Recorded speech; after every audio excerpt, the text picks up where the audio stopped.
اللهم بارك على محمد وعلى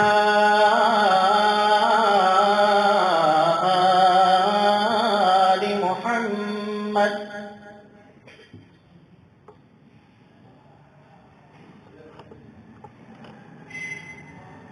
كما باركت على إبراهيم وعلى آل إبراهيم إنك حميد مجيد.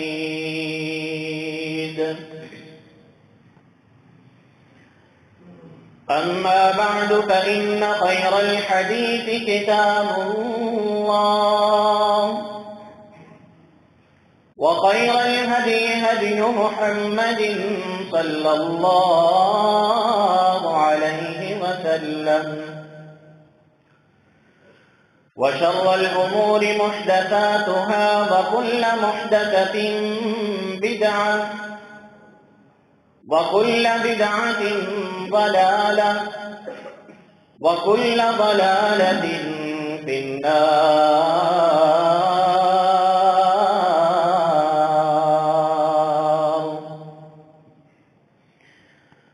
رب اشرح لي صدري ويسر لي أمري واحلل عقدة من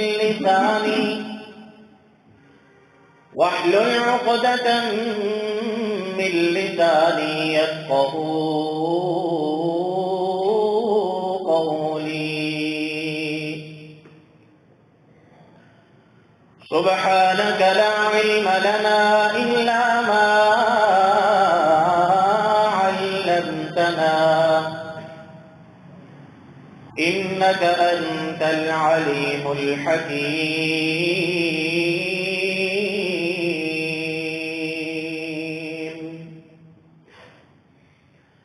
أعوذ بالله السميع العليم من الشيطان الرجيم. بسم الله الرحمن الرحيم.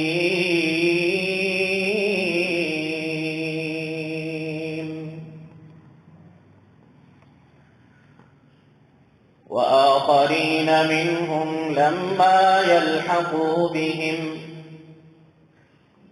وهو العزيز الحكيم.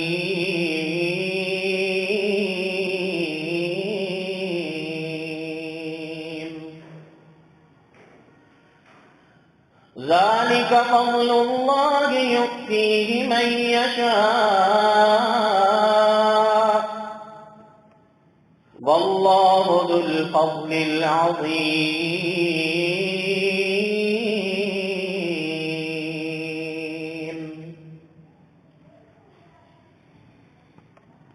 وآخرين منهم اور کچھ دوسرے لوگ جو انہی میں سے ہیں، اہل عرب میں سے ہیں، مومنین میں سے ہیں، لما يلحقوا بهم، لیکن وہ ابھی تک ان کے ساتھ اسلام میں، دین میں شامل نہیں ہوئے. وهو العزيز الحكيم.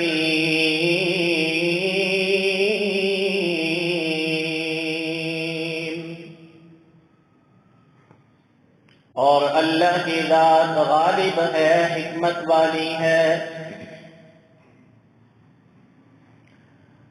ذلك فضل الله يؤتيه من يشاء.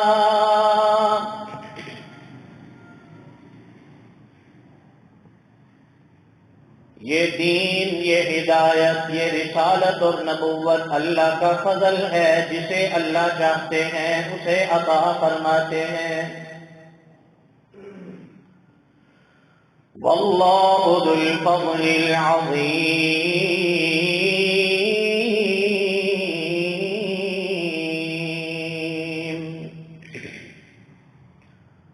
اور اللہ رب العزت بہت بڑے فضل والے ہیں. صدق الله مولانا العظيم وصدق رسوله النبي الكريم ونحن على ذلك لمن الشاهدين والشاكرين والحمد لله رب العالمين.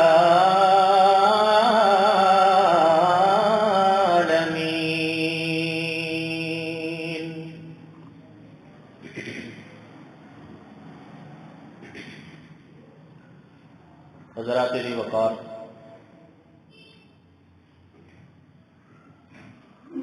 محترم بزرگوں، نوجوان ساتھیوں،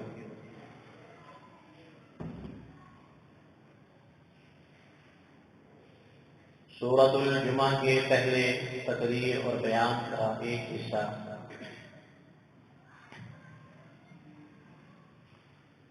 ہم نے گزشتہ خطبہ میں اس کی سماعت کی،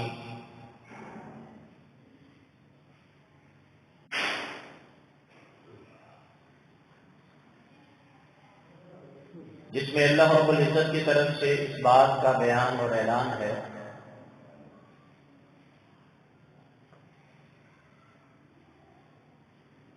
کہ رسول اللہ صلی اللہ علیہ وسلم کو مبعوث فرمانے والی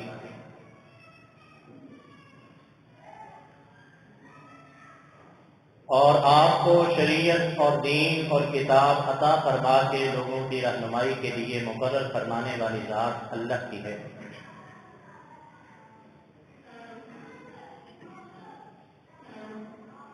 اس سے قبل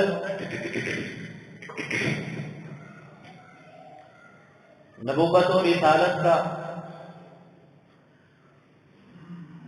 شریعت اور کتاب کے نزول کا سلسلہ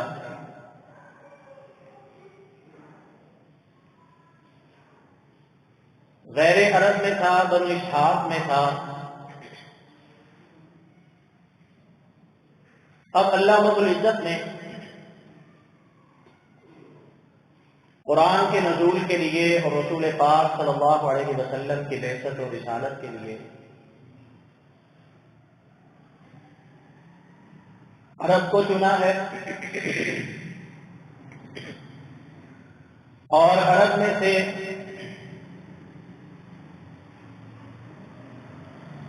بنو اسماعیل کا خانوادہ اور نسل، اور ان میں سے پھر قریش خاندان کے طور پہ، گھرانہ بنو ہاشم کے طور پہ شخصیت جناب محمد رسول اللہ صلی اللہ علیہ وسلم کے طور پہ اللہ نے چنی ہے۔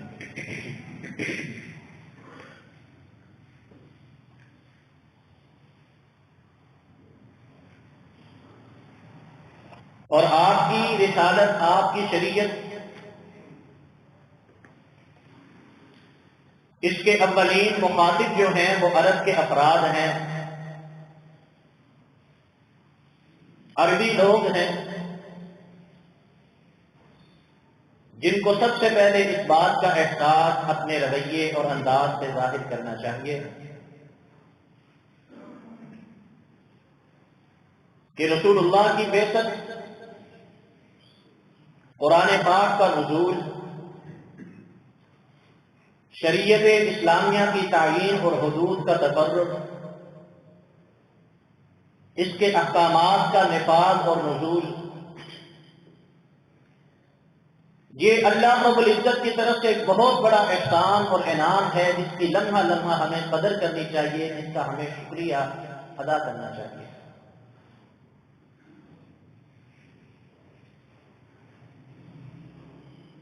اسی کتاب کی روشنی میں، رسول پاک صلی اللہ علیہ وسلم کی تربیت و تعلیم اور فرامین کی روشنی میں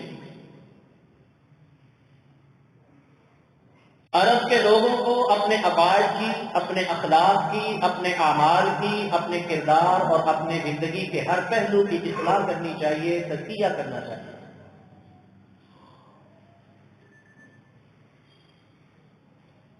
اور جہالت کے وہ تمام طریقے، ضلالت پہ مبنی، گمراہی پہ مبنی وہ تمام تر رسومات،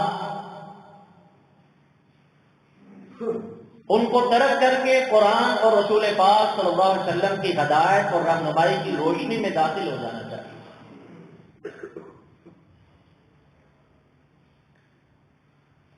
اس کے بعد اگلی آیت مبارکہ سورۃ الجمعہ کی تیسری آیت مبارکہ، اس میں اگلی بات اللہ نے بیان فرمائی کہ یہ نہ سمجھا جائے کہ شریعت اسلامیہ کا یہ احسان اور محمد کریم صلی اللہ علیہ وسلم کی بعثت و رسالت کا یہ انعام صرف اور صرف جزیرہ عرب تک محدود ہے، بلکہ نہیں، وآخرین منہم، عربی نسل کے علاوہ جتنے بھی افراد جن کو عجم کہا جاتا ہے، عجمی کہا جاتا ہے، اور جزیرہ عرب کے علاوہ جتنی بھی کائنات کی بچی ہوئی سرزمین ہے، اس میں آباد اقوام اور افراد ہیں، آخرین منہم، ان تمام افراد کے لیے رسول اللہ صلی اللہ علیہ وسلم کی نبوت اللہ کا اعلان ہے، شریعت اسلامیہ کی حدود، احکامات اور ان کی ترتیب اللہ رب العزت کی طرف سے ایک احسان اور فضل ہے۔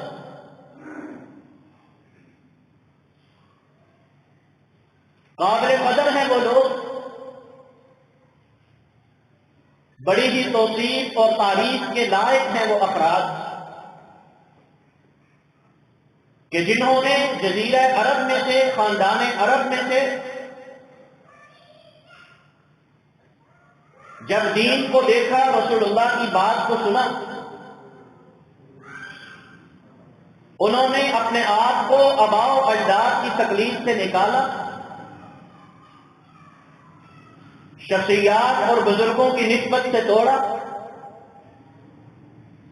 تحریف اور تعبیر کے چکروں سے الگ ہوئے، غلو اور مبالغہ آمیزی سے انہوں نے اجتناب کیا، قرآن کی آیات، بینات، دلائل اور رسول اللہ کے دکھلائے معجزات اور بتلائے فرامین کی روشنی میں انہوں نے صحیح اسلام کی تعلیمات کو عملی طور پر اختیار کر کے اس کے مطابق اپنے آپ کو ڈالا۔ انہیں صحابہ اکرام رسول اللہ کے ساتھ ہی کہا جاتا ہے۔ قرآن پاک کی بے شمار آیات ایسی ہیں کہ جو ان کے مومن ہونے پر، ہدایت یافتہ ہونے پر، کامیاب ہونے پر، سچے ہونے پر، صالح ہونے پر اللہ نے گواہی کے طور پہ نازل فرمائی ہے۔ اولئک هم المفلحون، اولئک هم الصادقون، اولئک هم المؤمنون حقا۔ یہ سارے الفاظ ان لوگوں کے لیے ہیں جنہوں نے عرب میں رسول پاک صلی اللہ علیہ وسلم کی دعوت اور اعلان نبوت پر فوراً ان کا کلمہ پڑھا، آپ کی رسالت کا اقرار کیا اور شریعت کے مطابق اپنی زندگی گزارنے کا آپ سے عہد و پیمان کیا، اور ساری زندگی انہوں نے اس کے مطابق گزار کے دکھائی۔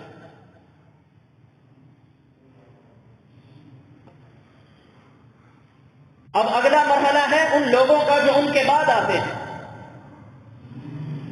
وآخرین منہم لما یلحقوا بہم، دوسرے لوگ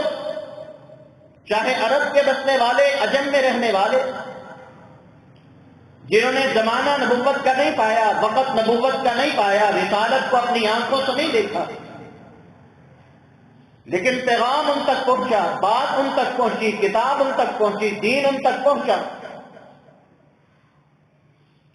اگر انہوں نے بھی وہی طریقہ اور انداز اپنایا جو اصحاب رسول نے اپنایا تھا، تو منہم، ان کا شمار بھی اللہ رب العزت انہی اصحاب میں فرمائیں گے۔ لما یلحقوا بہم، چاہے ان کا زمانہ ایک نہیں ہے، چاہے ان کی نسل ایک نہیں ہے، چاہے ان کا خانوادہ ایک نہیں ہے، چاہے ان کا دور ایک نہیں ہے، چاہے ان کی زبان ایک نہیں ہے،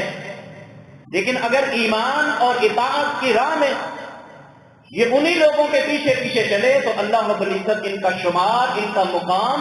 ان کی حیثیت انہی لوگوں کے ساتھ ملا دیں گے جن کو اللہ نے مومن کہا، جن کو اللہ نے کامیاب کہا۔ ان الفاظ کی تشریح اور توضیح قرآن پاک کی دیگر آیات کرتی ہیں۔ قرآن ہی اس بات کو کھول کے بیان کرتا ہے۔ من يطع الله والرسول فأولئك مع الذين أنعم الله عليهم من النبيين والصديقين والشهداء والصالحين وحسن أولئك رفيقا۔ من يطع الله والرسول، جس انسان نے بھی اس وقت سے لے کر قیامت تک، زمانہ نبوت سے لے کر رسول اللہ کی بعثت کے وقت سے لے کر قیامت کے دن تک جس شخص نے بھی، جس انسان نے بھی اطاعت کی اللہ کی اور اللہ کے رسول کی فرما برداری کی، اپنے سارے احکامات اور معاملات کو اللہ اور اللہ کے رسول کی فرما برداری کے اندر داخل اور شامل کیا، نتیجہ کیا نکلے گا؟ اطاعت کا ثمر کیا ملے گا؟ فرما برداری کا اللہ کی طرف سے جزا کیا ملے گی؟ فَأُولَٰئِكَ مَعَ الَّذِينَ أَنْعَمَ اللَّهُ، بس یہ وہ لوگ ہیں جن کو اللہ انہی لوگوں میں شامل فرما دیں گے جن پر اللہ نے انعام کیا ہے۔ مِنَ النَّبِيِّينَ، ان کو اللہ رب العزت قیامت کے روز نبیوں کا ساتھ عطا فرما دیں گے۔ والصدیقین، ان کو اللہ رب العزت قیامت کے دن صدیقین کا ساتھ عطا فرما دیں گے۔ والشہداء والصالحین وحسن اولئک رفیقا، اللہ ان کو شہداء کے ساتھ شامل کریں گے، صلحاء کے ساتھ اللہ رب العزت ان کو مقام عطا فرمائیں گے۔ اور یہ جتنے ساتھ اللہ نے گنوائے ہیں، جتنے تعلق اللہ نے بتلائے ہیں، کتنے ہی عمدہ، کتنے ہی اچھے، کتنے ہی خوبصورت تعلقات ہیں، کتنا خوش نصیب ہے وہ انسان جو آج اپنے آپ میں یہ ارادہ اور نیت پختہ اور پکی کر لے، اس نے اپنی زندگی کے اندر خود کو اللہ کو مطیع بنا کے رکھنا ہے، رسول پاک کا فرما بردار بنا کے رکھنا ہے۔ جب یہاں دنیا سے اپنی وقت اپنی عمر گزار کے جائے گا، برزخ کے مراحل کو پار کرے گا، قیامت کے دن میں داخل ہوگا، اللہ کی طرف سے لوگوں کے طبقات الگ الگ کیے جائیں گے، مومنوں کا طبقہ، مومنوں کا گروہ الگ کیا جائے گا۔ یہ خوش نصیب اس وقت کھڑا ہوگا صدیقین کی صفوں میں، شہداء کی صفوں میں، صلحاء کی صفوں میں، اصحاب رسول کی صفوں میں، جنت کے اندر جائے گا۔ اللہ رب العزت اتنے اعلیٰ اور بالا اور بلند ترین افراد کے ساتھ ان کو ٹھکانہ عطا فرمائیں گے۔ یہ ہے تفصیل وآخرین منہم لما یلحقوا بہم۔ بہت سے ایسے بھی ہیں جو اس وقت نہیں تھے جب رسول اللہ کی بعثت ہوئی، آپ لوگوں کے سامنے کھڑے ہوئے، اس وقت موجود نہیں تھے جب قرآن کی آیات بالترتیب اللہ رب العزت تھوڑی تھوڑی کر کے نازل فرما رہے تھے، اس وقت وہ موجود نہیں تھے جب رسول پاک صلی اللہ علیہ وسلم کبھی فاران کی چوٹیوں پر، کبھی بیت اللہ کے شہر میں، کبھی مدینہ مسجد نبوی میں،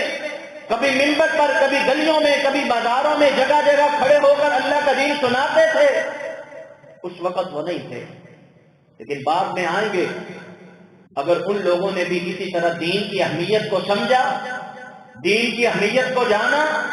دین کو اللہ کی طرف سے انعام کے طور پہ اس کو قبول کیا، احسان کے طور پہ اس کے ساتھ رویہ رکھا، اللہ رب العزت ان کا مقام و مرتبہ انہی لوگوں جیسا قیامت کے دن بنا دے گا۔ رسول پاک صلی اللہ علیہ وسلم آپ مسجد نبوی میں صحابہ کرام کے ساتھ تشریف فرما تھے۔ اس سورہ مبارکہ کے نزول کے بعد آپ نے ان آیات کی تلاوت صحابہ کے سامنے کی۔ صحابہ کہنے لگے اللہ کے رسول صلی اللہ علیہ وسلم، یہ جو اللہ نے فرمایا آخرین منہم، ہم تو موجود ہیں، آپ کے سامنے ہیں، ہمارے علاوہ جو کچھ اور لوگوں کا ذکر ہے یہ کون ہے؟ جو اس وقت موجود نہیں بعد میں آئیں گے۔ رسول پاک سے تم خاموش رہے۔ صحابہ فرماتے ہیں پھر سوال کیا گیا، آپ پھر خاموش رہے، حتیٰ کہ تیسری مرتبہ جب سوال کیا گیا تو اللہ کے رسول صلی اللہ علیہ وسلم آپ کے پاس حضرت سلمان فارسی رضی اللہ تعالی عنہ تشریف فرماتے۔ اللہ کے پیغمبر صلی اللہ علیہ وسلم نے ان کی کمر مبارک پر ہاتھ رکھا اور کہا یہ جو آیت مبارکہ ہے نا آخرین منہم، یہ ان جیسے لوگ ہیں، سلمان جیسے لوگ، جس طرح انہوں نے دین کے لیے کوشش کی، جس طرح انہوں نے دینی ذمہ داری کا احساس کیا، جس طرح انہوں نے دین کو اہمیت دی، جس طرح انہوں نے اپنے دین کی پڑتال کے لیے اس کو جاننے اور سمجھنے کے لیے قربانیاں پیش کی، جدوجہد کی، محنت کی، وقت خرچ کیا اور اپنے تمام تر معاملات سے اہمیت اپنے دین کو دی، فرمایا اسی طرح کے لوگ ان میں اور ان کی نسل میں اور امت میں آئیں گے۔ اللہ رب العزت نے ان کا ذکر آج اس آیت مبارکہ کے اندر کر دیا ہے۔ فرمایا یہ ہیں اور یہ جیسے لوگ ہیں قیامت تک جتنے بھی آئیں گے، جن کا دین کے حوالہ سے، شریعت کے حوالہ سے، اللہ کی کتاب کے حوالہ سے، رسول اللہ کی بعثت اور نبوت کے حوالہ سے رویہ ویسا ہوگا جیسا سلمان کا ہے رضی اللہ تعالی عنہ۔ اللہ رب العزت نے اس آیت کے اندر انہی لوگوں کا اللہ نے ذکر فرمایا ہے۔ یہ عام لوگ نہیں، معمولی لوگ نہیں، جو دین سے وابستہ ہو، دین کو اہمیت دے،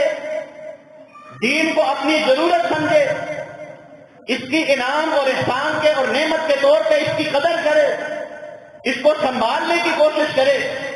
اس کے بارے میں سنجیدہ ہو، اس کے لیے محنت کرتا ہو، اس کے لیے وقت دیتا ہو، اس کے لیے جدوجہد کرتا ہو، اس کے لیے اگر قربانی دینی پڑے تو قربانی کے لیے تیار ہو،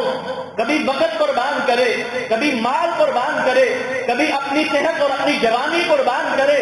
جو دین کی اہمیت کو ایک بہتر ذمہ داری سمجھ کر پورا کرنے کی کوشش کرے گا، اللہ نے اس کے بارے میں کہا ہے ذالک فضل اللہ یؤتیہ من یشاء، یہ ہے اللہ کا فضل، اللہ جسے چاہتے ہیں عطا فرماتے ہیں۔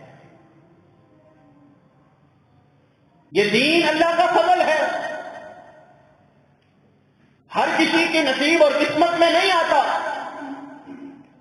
ہر کسی کے حصے میں نہیں آتا۔ بیت اللہ کے مجاور موجود تھے، خاندان نبوت کے افراد موجود تھے، زمزم کے پانی سے بیت اللہ کو دھونے والے موجود تھے،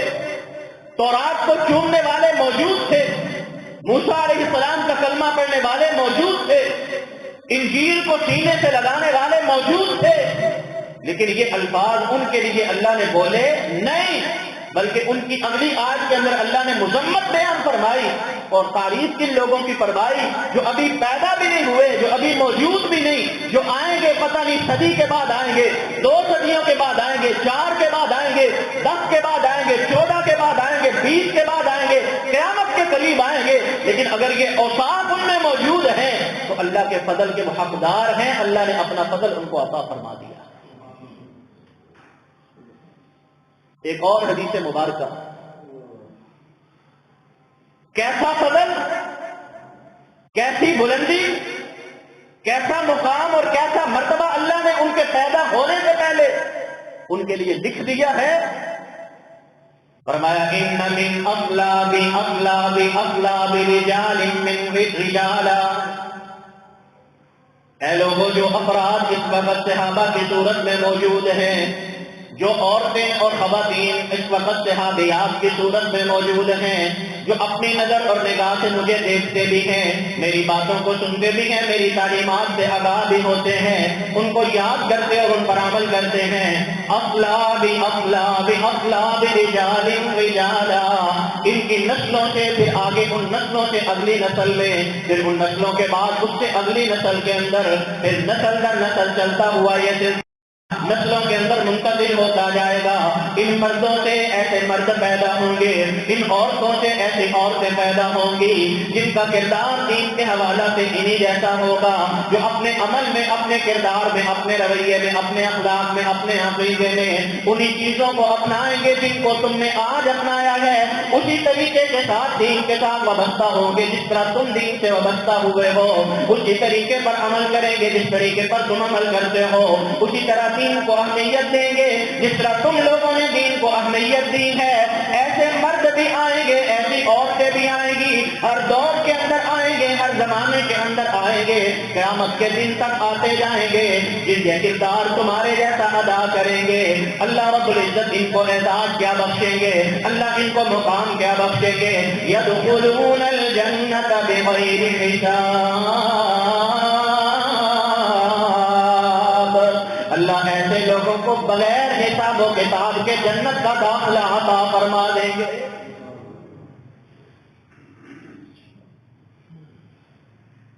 اس وقت بیٹھ کے مسجد نبوی میں مدینہ الرسول میں رسول اللہ نے صحابہ کو مخاطب کر کے کہا تمہاری نسلوں میں ایسے لوگ ہوں گے, ایک میں نہیں, دو میں نہیں, تین میں نہیں, مسلسل ہر دور ہر زمانے میں آتے رہیں گے, لیکن کردار ان کا دین کے حوالہ سے وہ ہوگا جو آیت میں مذکور ہے. ان کا اعزاز کیا ہے؟ ان کے اس کردار کی وجہ سے اللہ انہیں بغیر حساب و کتاب کے جنت کا داخلہ عطا فرما دے گا. پہلا فضل, اللہ اسی طرح ان کو صحابہ کا ساتھ عطا فرمائیں گے, اولین مومنین کا ساتھ عطا فرمائیں گے جس طرح ابو بکر صدیق, عمر فاروق, عثمان غنی, علی المرتضیٰ, عشرہ مبشرہ, اصحاب بدر, یہ جنت کے اندر رسول اللہ کے ساتھی ہوں گے. اسی طرح ان لوگوں کو بھی اللہ نبیوں کا ساتھ عطا فرمائیں گے. دوسرا فضل, اللہ رب العزت ان لوگوں کو بغیر حساب و کتاب کے جنت کا داخلہ عطا فرمائیں گے. تیسرا فضل, تیسرا اعزاز, تیسرا انعام, اسے بھی رسول اللہ صلی اللہ علیہ وسلم نے صحابہ کے سامنے ذکر کیا. فرمایا ان من ورائکم ایام الصبر, اے میرے صحابہ آج کے دور کے اندر تم دین سے وابستہ ہو گئے,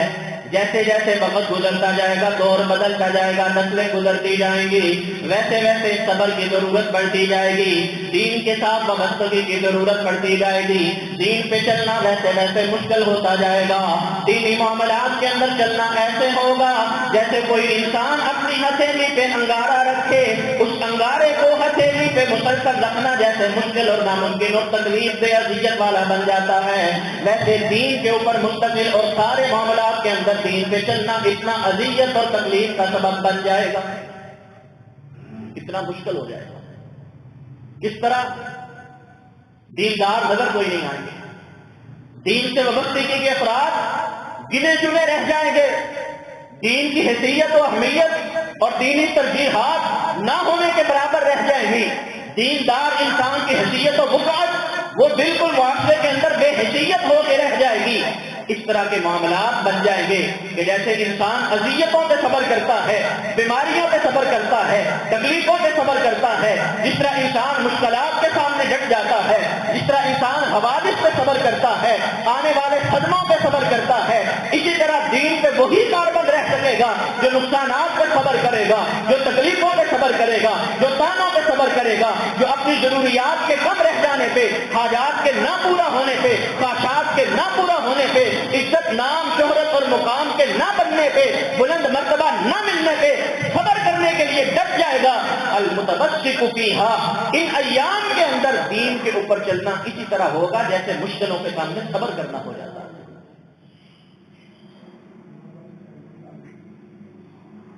دین صرف دین نہیں رہے گا, دین صرف عبادت نہیں ہوگی, دین صرف اطاعت نہیں ہوگی, بلکہ دین وہی اپنا سکے گا جس کے اندر صبر کا مادہ ہوگا, برداشت کا مادہ ہوگا, سختیوں کے سامنے رکنے کا, ڈٹنے کا, جمنے کا مادہ ہوگا. لیکن اعزاز کیا ملے گا؟ فرمایا المتمسک فیہن, جو انسان معاشرے کے اتنے بگڑے ہوئے حالات کے باوجود دین کے اندر آنے والی مشکلات کے باوجود، دینی معاملات کے اندر آنے والی رکاوٹوں اور الجھنوں کے باوجود دین کو تلاش کرے گا، دین کو جانے گا، دین کی حقیقت کو سمجھے گا، پھر اس کے ساتھ وابستہ ہوگا جس کے ساتھ تم وابستہ ہو۔ دین کے نام پہ دھوکے میں نہیں پڑے گا، دین کے نام پہ اصل دین کو تلاش کرے گا، پھر اس کے ساتھ چمٹ جائے گا، مضبوطی سے اس کو پکڑ لے گا۔ اللہ رب العزت اس انسان کو، وہ کسی بھی دور میں ہو، وہ کسی بھی وقت میں ہو، وہ کسی بھی علاقے میں ہو، وہ کسی بھی نسل میں ہو، وہ کسی بھی صدی میں ہو، کسی بھی جگہ پہ ہو، جو بندہ دین کے ساتھ وابستہ ہوگا، دین کے ساتھ چمٹ جائے گا، ہر طرح کی مشکل کے باوجود دین کو نہیں چھوڑے گا۔ اللہ کے پیغمبر نے فرمایا اللہ اس کے ہر عمل کا اجر اس کو 50 صحابہ جتنا عطا فرمائیں گے۔ لِلْعَامِلِ فِيهِنَّ أَجْرُ 50 مِنْكُمْ، اس انسان کے لیے جو بھی وہ عمل کرے گا، عبادت کرے گا، نیکی کرے گا، لیکن کرے گا اس طرح جیسے دین کہتا ہے، کرے گا اس طرح جس طرح قرآن کے اندر ذکر موجود ہے، عمل کرے گا ویسا جیسا سنت رسول کے اندر سکھایا گیا ہے، وہ کسی بھی زمانہ میں دین کو جان کر اس سے وابستہ ہو جائے، اس کو چھوڑنے کے لیے تیار نہ ہو، اس کے ساتھ چمٹ جائے، اس کو مضبوطی سے اپنا لے، ہر عمل کرنے والے کے لیے اس زمانے میں، اس دور میں اجر 50 رجل، 50 افراد کے برابر اجر اللہ رب العزت ایک نیکی کا عطا فرمائیں گے۔ صحابہ اکرام نے جملہ سنا، بات سنی، تعجب کیا، کیوں کہ فوراً کہنے لگے اے اللہ کے رسول صلی اللہ علیہ وسلم، اللہ کا فضل ہے، اللہ کا احسان ہے، اللہ کا انعام ہے، جتنا جس کو چاہے عطا فرما دیتے ہیں، لیکن بات ابھی سمجھ نہیں آئی، اے اللہ کے رسول ذرا مزید وضاحت فرما دے۔ اجر 50 منا او منہم، 50 افراد کے برابر اس دور کے لوگوں جتنا اجر ملے گا، یا ہم میں سے جتنا 50 افراد کو اللہ اجر عطا فرماتے ہیں، اتنا اس دور میں ایک شخص کو اللہ عطا فرمائیں گے۔ ہمارے جیسے 50 افراد، یہ دور نبوت کا، یہ جگہ مدینہ الرسول کی، یہ علاقہ حرمت رسول کا، حرم مکی، حرم مدنی ہے۔ اے اللہ کے رسول صلی اللہ علیہ وسلم، یہ زمانہ سارے زمانوں سے بہتر ہے، ہم چنے ہوئے لوگ ہیں، ہمارا مقام آپ بڑا اعلیٰ اور بلند بیان کرتے ہیں۔ اے اللہ کے رسول صلی اللہ علیہ وسلم، بعد میں آنے والے لوگوں کو ہمارے جتنا، ہمارے جیسے 50 افراد جتنا اجر ملے گا کہ ان کے 50 افراد کے برابر۔ فرمایا بل اجر 50 رجل منکم، نہیں، ان میں سے ہر دین سے وابستہ رہنے والے کو تمہارے جیسے 50 افراد کے برابر اللہ اجر عطا فرمائے۔ ہر نیکی کا 50 صحابہ جتنا اجر۔ وجہ کیا ہے؟ سبب کیا ہے؟ وآخرین منہم لما یلحقوا بہم وہو العزیز الحکیم، ذلك فضل اللہ یؤتیہ من یشاء واللہ ذو الفضل العظیم۔ وجہ یہ ہے کہ انہوں نے دین کو اللہ کی نعمت سمجھا، اللہ کا احسان سمجھا، دین کو اپنی زندگی کی اہم ترین ذمہ داری اور ضرورت سمجھا، اپنی ذمہ داری کا پوری طرح احساس کرتے ہوئے انہوں نے دین کے ساتھ ویسے رویہ اپنایا جیسا اللہ کو پسند ہے، انہوں نے دین کے ساتھ ویسا انداز نہیں اپنایا جس طرح ہر دور کے لوگ اپناتے رہے۔ ابھی تک کی جو بات ہم نے سنی، یہ سمجھ آ گیا کہ دین کے حوالہ سے ہر بندے کے اوپر کچھ ذمہ داریاں ایسی ہیں جنہیں اگر بندہ ادا کرے تو اللہ فضل عطا فرماتے ہیں، اللہ نبیوں کا، صدیقین کا، شہداء کا، صلحاء کا ساتھ عطا فرمائیں گے، اللہ رب العزت بغیر حساب و کتاب کے جنت میں داخل کریں گے۔ اللہ رب العزت ایک عمل پر ہر بندے کو 50 صحابہ اکرام جتنا اجر عطا فرمائیں گے، لیکن کب؟ چند چیزیں ہیں، چند شرائط ہیں، چند ذمہ داریاں ہیں جو دین اپناتے وقت، عبادت کرتے وقت، نیکی کرتے وقت، عمل اختیار کرتے وقت، ثواب کماتے ہوئے جو عمل کرنے لگے، تب ان شرائط کو اگر پورا کر دیں گے تو اجر کے اندر اتنا فضل اللہ رب العزت کی طرف سے شامل ہو جائے گا۔ اور وہ کیا ہے؟ سب سے پہلی ذمہ داری دین کے ساتھ مخلص ہوں۔ ما امروا الا ليعبدوا الله مخلصين له الدين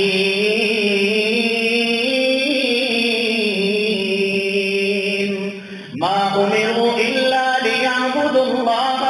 ان لوگوں کو جس دور میں بھی اللہ کی کتاب اور شریعت میں کوئی حکم دیا گیا، اس حکم کی بنیاد اسی بات پہ ہوتی کہ اللہ کی عبادت کریں، عبادت کا کوئی بھی کام کریں، عبادت کا کوئی بھی طریقہ اپنائیں، نیکی کا کوئی بھی انداز اپنائیں، اللہ کو راضی کرنے کا کوئی بھی عمل اپنائیں، تو کس طریقے سے اپنائیں؟ مخلصین لہ الدین،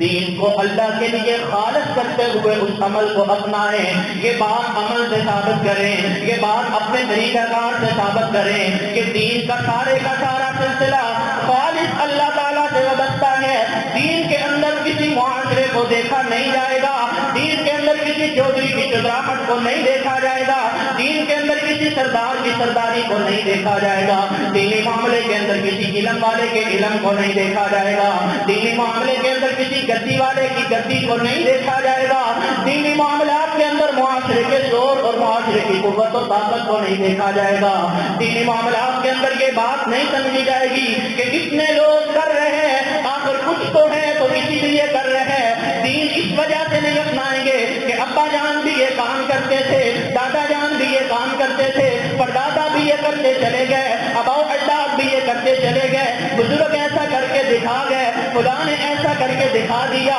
سارے معاشرے کے لوگ یہی کام کرتے گئے، کسی کوئی نئی شہر کے نوا دین کتوں لے کے آ گئے۔ وہ دین کے معاملہ میں جب بھی عمل کریں گے اس بات کو سمجھنے کی کوشش کریں گے کہ اللہ نے کیا کہا ہے۔ یہ پہلی ذمہ داری ہے۔ جس نے جو طریقہ نیکی کا سیکھا ہے، عبادت کا سیکھا ہے، اللہ کو راضی کرنے کا سیکھا ہے، کہاں سے سیکھا ہے؟ یہ طریقہ اس کے آباء و اجداد کا ہے، یہ طریقہ اس کے معاشرے کا ہے، یہ طریقہ اس کے استاد کا ہے، یہ طریقہ اس کی پسندیدہ شخصیت کا ہے، یہ طریقہ اس کے علاقے کی مقتدر شخصیتوں کا ہے، شہرت والے افراد کا ہے،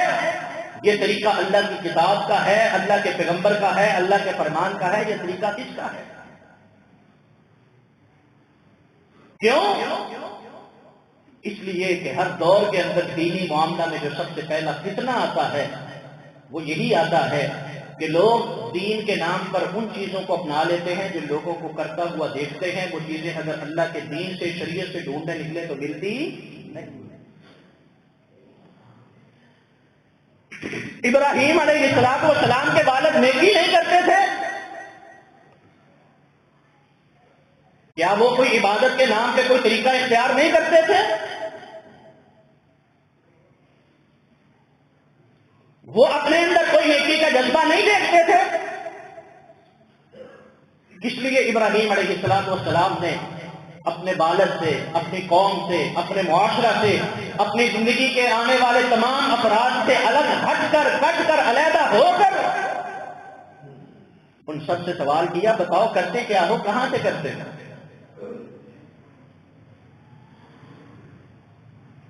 اصحاب کہف جب اپنی قوم کے سامنے کھڑے ہوئے، ان کے سامنے سوال کیا، اخلاق کا تھا، کردار کا تھا، معاملات کا تھا، تجارت کا تھا، کاروبار کا تھا، لین دین کا تھا، رشتوں کا تھا، نکاح کا تھا، کس بارے میں سوال تھا؟ ان کی عبادت کے حوالے سے، ان کے اپنائے ہوئے نیک اعمال کے حوالہ سے، کہ جو کام تم نیکی سمجھ کے کرتے ہو،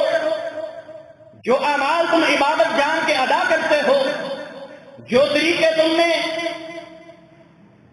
ثواب کمانے کے لیے، زندگی اور آخرت کی کامیابیوں کے لیے اختیار کیے ہیں، وہ طریقے کہاں کے ہیں؟ کس لیے رسول اللہ حرام کی چوٹی پہ کھڑے ہوئے؟ قریش کے لوگوں کو کیا بات کہی؟ وہ بھی بیت اللہ کا طواف کرتے تھے، صدقہ و خیرات کرتے تھے، اپنے آپ کو ابراہیم علیہ السلام کا پیروکار کہتے تھے۔ ان ساری باتوں کے پیچھے پیغام کیا ہے؟ قرآنی آیات کے پیچھے درس کیا ہے؟ دین کے حوالے سے پہلی ذمہ داری، آپ اللہ کی کتاب کو جان چکے ہیں؟ آپ نے جو طریقہ اپنایا ہے ثواب کا، آخرت کی کامیابی کا، اللہ کی رضا کا، وہ کہاں سے سیکھا ہے؟ کہاں سے آیا ہے؟ حضرت سلمان فارسی کے کندھے پہ تھپکی دے کر رسول اللہ نے کیوں کہا تھا کہ وَآخَرِينَ مِنْهُمْ، یہ جو سورہ جمعہ کی تیسری آیت مبارکہ میں کہا گیا ہے نا کہ بہت سے لوگ بعد میں آئیں گے، وہ کن جیسے ہوں گے؟ فرمایا سلمان فارسی جیسے۔ کیا کیا تھا انہوں نے؟ ان کا باپ موجودی تھا، اپنے علاقے کا سردار تھا، مذہبی پیشوا تھا، آگ جلاتا تھا، ذمہ داری آگ کو جلانے کی، جلائے رکھنے کی اس کی تھی، اور یہ اپنے علاقے کے مذہبی سردار کے بیٹے تھے، مذہبی پیشوا کے بیٹے تھے۔ ایک دن راہ چلتے چلتے کسی کام سے گھر سے نکلے، عیسائیوں کے گرجے کے پاس سے گزرے، ان کی عبادت کا طریقہ دیکھا، دل نے گواہی دی۔ ابھی رسول اللہ کی بعثت نہیں ہوئی تھی، ابھی اسلام کا آغاز نہیں ہوا تھا، ابھی قرآن کا نزول نہیں ہوا تھا، ابھی عیسائیت کی معاشرے کے اندر اللہ کی شریعت کے طور پہ باقی تھی، موجود تھی جہاں جہاں تھی۔ ان کا طریقہ عبادت دیکھا، دل کے اندر گواہی دی۔ دل گواہی دیتا ہے، یاد رکھیے اللہ نے ہر انسان کے اندر اچھی فطرت کا مادہ رکھا ہے، انسان کو دل مائل کرتا ہے، سوچ مائل کرتی ہے کہ آخر کوئی چیز اچھی لگتی ہے، بہتر لگتی ہے، عمدہ لگتی ہے، پتہ تو کرو نا یہ اچھی کیوں ہے، جو ہم کر رہے ہیں وہ اچھا کیوں نہیں لگتا۔ ان کے دل میں خیال آیا، چلے گئے گرجے کے اندر، صبح سے لے کر شام تک ان کے طریقہ عبادت کے انداز، ان کے طور طریقے، ان کو دیکھا پرکھا، اچھا لگا، سوال کر دیا تو بھائی ہم تو جو عبادت کرتے ہیں، ہم تو جو نیکی کا کام کرتے ہیں اس کا طریقہ الگ ہے، ہماری عبادت کا انداز الگ ہے، تمہاری عبادت کا انداز الگ ہے، مجھے تمہاری عبادت کا انداز ذرا اچھا اور بہتر لگ رہا ہے، بتاؤ یہ سیکھا کہاں سے ہے، یہ کہاں سے آیا ہے، کیسا ہے؟ ایک پورا دن گزار کے ان کی باتیں سوچی سمجھی، غور کیا، دل نے گواہی دی کہ یہ انداز اچھا ہے، یہ بات اچھی ہے، کیا کریں؟ اگلا قدم کیا ہے؟ چلو چنگا دے ہائیوے پر ابا جی کی گئی، خاندان کو کیا کہیں، معاشرے کو کیا کہیں، جو استاد ہیں ان کو کیا کہیں، جن سے پڑھا ہے ان کو کیا جواب دیں گے، لوگ کیا بولیں گے؟ دین اس لیے آیا ہے، قرآن آپ تک 14,500 سال سے محفوظ رکھ کے، زیر اور زبر محفوظ رکھ کے اس لیے پہنچایا گیا کہ قرآن پڑھ کے آپ سوچیں لوگ کیا کہیں گے۔ کسی پیغمبر کی شریعت اور سیرت اور احکامات اور اقوال اور افعال اور طریقہ کار اس طرح محفوظ نہیں کیے گئے جس طرح ہمارے پیغمبر کے کیے گئے، کس لیے؟ تاکہ محبان رسول، عاشقان رسول ایک طرف اس فرمان کو پڑھ لیں، دوسری طرف کہہ لیں ہوں فلانا بھی نہیں کرتا، فلانا بھی نہیں کرتا، تو ہی کیوں کریے؟ اس لیے ان کے سامنے بھی دین تھا، پوری قوم تھی، والد کی شخصیت تھی، حیثیت تھی، مذہب تھا، خاندان تھا، لیکن کہا جہاں سچائی ہے، جہاں اچھائی ہے، جہاں بنیاد ہے، جہاں ثبوت ہے، جہاں اللہ کی شریعت ہے، اس کو دیکھنا اور سمجھنا سب سے پہلی ذمہ داری ہے۔ یہ ہے اللہ کے ساتھ مخلص ہونے کا انداز۔ ان کو کہا تمہارے پاس یہ دین آیا کہاں سے؟ انہوں نے کہا اس دین کے اصل جو پیروکار اور اصل اس کے پھیلانے والے ہیں ان کی کثرت شام کے علاقے میں۔ کہا جب وہاں سے کوئی قافلہ آئے مجھے بتانا، میں ان سے ملاقات کروں۔ وہ آیا قافلہ، ان سے ملاقات کی، کہا جب واپس جاؤ گے تب بتانا شام کی طرف کب جاؤ گے۔ تجارتی قافلہ، انہوں نے جب واپس جانا تھا پیغام بھیجا، انہوں نے اپنے آپ کو نکالا گھر سے اور ان قافلے کے ساتھ اپنا گھر چھوڑا، خاندان چھوڑا، حیثیت چھوڑی، سرداری چھوڑی، صرف دین کی تلاش کے لیے یہ نکل گئے، شام کے علاقے میں پہنچ گئے۔ بالترتیب تقریباً 7 کے قریب عیسائیوں کے پادریوں کے پاس انہوں نے وقت گزارا، پوچھتے رہے دین کیسا ہے، اللہ نے جو ہمارے لیے نازل کیا ہے وہ کہاں سے سیکھا جائے گا، کہاں سے ملے گا؟ سب نے بتایا کہ یہ دین اور شریعت اس کے اختتامی ایام آ چکے ہیں، اگلی شریعت کے نزول کا، اگلی رسالت کے بعثت کا وقت آنے والا ہے، کھجوروں والی بستی یہ اس کی نشانیاں ہیں، اس بستی اس علاقے کے اندر آخری پیغمبر اور رسول آئیں گے، وہ جو شریعت لے کے آئیں گے وہ آخری اللہ کی شریعت ہوگی، اگر تم نے دین حاصل کرنا ہے، اس دین سے وابستہ ہونا ہے جو اللہ نے نازل کیا ہے، تو پھر یہاں تمہیں کہیں نہیں ملے گا، تمہیں انتظار کرنا پڑے گا، تمہیں ہجرت کرنی پڑے گی، تمہیں علاقہ چھوڑنا پڑے گا، خاندان چھوڑنا پڑے گا، عرب کی اس بستی میں جانا پڑے گا، تب اصل دین کو پا سکو گے۔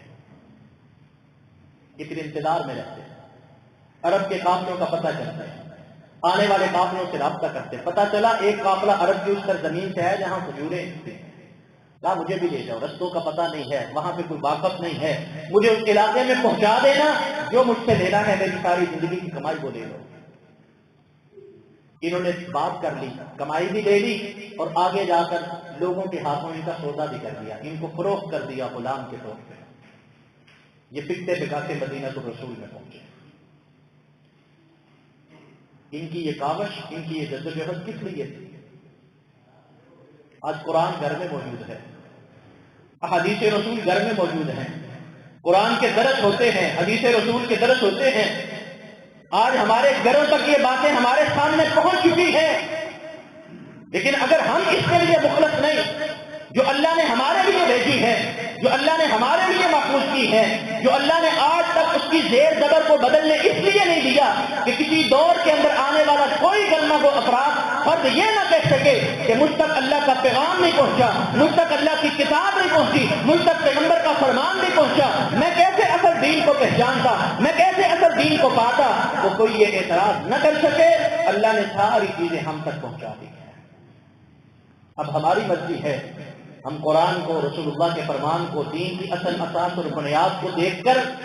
معاشرے کو چھوڑتے ہیں، معاشرے کی فکر سے آزاد ہوتے ہیں، یا معاشرے کی وجہ سے ہم قرآن اور حدیث کو کہتے ہیں چلو یار ٹھیک سے ہے وے، ان کے لیے کی زور نہیں چلتا۔ حضرات یہی ذمہ داری ہے، پہلی ذمہ داری اصحاب کہف یہی ذمہ داری ادا کی، حضرت ابراہیم علیہ السلام یہی ذمہ داری ادا کی، صحابہ کرام رضوان اللہ مجمعین یہی ذمہ داری ادا کی کہ دین وہ ہے جو اللہ نے نازل کیا ہے، باقی کسی کی ذات سے وابستہ، کسی کے نام سے وابستہ، کسی کے گروہ سے وابستہ، کسی کی تعداد سے وابستہ، کسی معاشرے پہ چھایا ہوا، کسی ماحول پہ بسا ہوا، کسی ماحول پہ غالب آیا ہوا دین نہیں۔ دین اصل اگر ہے تو اللہ کی کتاب کے اندر موجود ہے، اللہ کے پیغمبر اور رسول کی بعثت اور آپ کی رسالت کے طور پہ آنے والے فرامین کے اندر موجود ہے۔ اگر ہم دین سے مخلص ہیں تو ہم ان چیزوں کو اپنائیں جو اللہ نے قرآن میں اپنانے کا کہا، جو رسول اللہ صلی اللہ علیہ وسلم نے اپنے فرامین میں ہمیں سکھلائی اور ہمارے لیے چھوڑ کے گئے۔ اگر یہ کام ہم نے کر لیا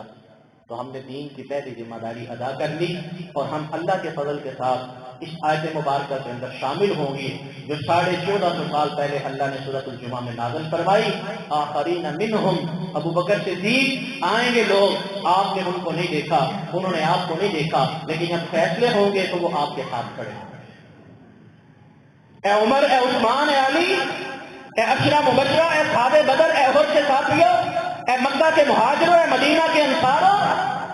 ابھی نہیں آئے لیکن آئیں گے لوگ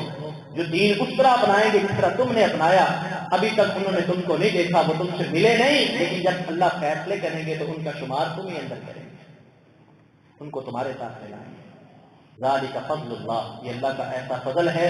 دنیا کی کوئی طاقت اسے نہیں روک سکتی۔ ہاں اگر کوئی بندہ خود سے ٹکرا دے معاذ اللہ، خود سے رد کر لے، خود اس سے منہ موڑ لے، خود اس سے دور چلا جائے تو اس کا اپنا فیصلہ ہے۔ اللہ نے تو یہ فضل اس وقت سے نازل فرما کے قیامت تک کے لیے اس کو محفوظ کر دیا ہے۔ اللہ مجھے بھی اور آپ کو بھی دینی معاملات کے اندر اپنی پہلی ذمہ داری سمجھ کر ادا کرنے کی اور اس آیت مبارکہ کے اندر بیان شدہ نعمت اور فضل کے اندر اپنے آپ کو شامل کرنے کی اللہ توفیق عطا فرمائے۔ اقول قولی ھذا استغفر اللہ لی ولکم ولسائر المؤمنین۔ السلام علیکم ورحمۃ اللہ۔